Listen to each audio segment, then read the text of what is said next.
You all know Michelle Malkin is a fierce champion of free speech, particularly online, where she's a pioneering entrepreneur.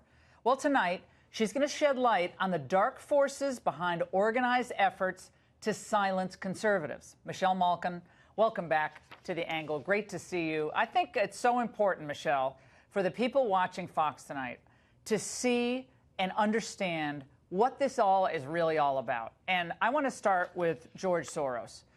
George Soros has funded left-wing groups, as you've pointed out, the Center for American Progress. I think we have a graphic. Can we see it, please? The Color of Change, People for the American Way, Media Matters Action Network, connected with Media Matters. There we have all those organizations. Tell us, Michelle, which are the worst offenders and enemies of free thought, free expression?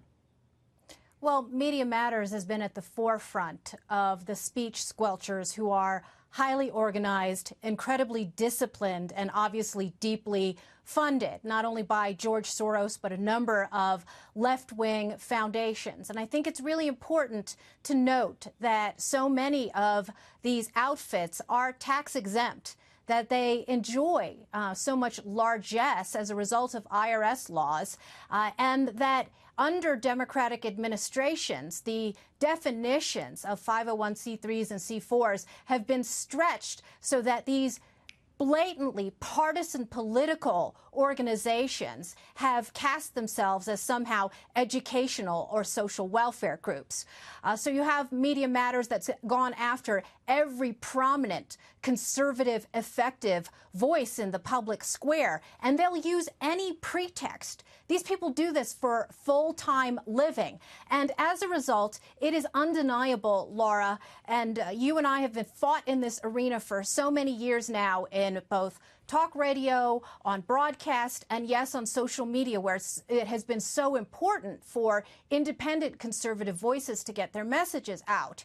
And we know that that the encroachment of these censors and these bullies in the public square has left an undeniable cloud over the First Amendment and free expression. And Michelle, people say, well, this is all the free marketplace of ideas, and everyone else is, if they want to complain about someone who said something, they do that, and that's part of the democratic process too. And so each side has their own opinions, and one side wants to, whatever they're doing. And you have these corporations that just wilt, though. They just wilt. They get 100 emails from some left-wing activists, and they wilt. Meanwhile, millions of conservatives like, are you kidding me?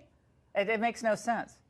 Yeah, and in some cases, the supposed backlash that that elicits this feckless response from corporations that just don't want any bad publicity sometimes constitutes a couple of tweets. Right? And so then you have the Media Matters and Color of Changes of the world that exploit their social justice status. I mean, they have an absolute immunity shield to go after conservatives for expressing mainstream thought and opinion. Right. And that's what people need to know about the agenda. The agenda of these left-wing character assassins is to marginalize mainstream thought. Awesome. We're going to be right back. Michelle Malkin.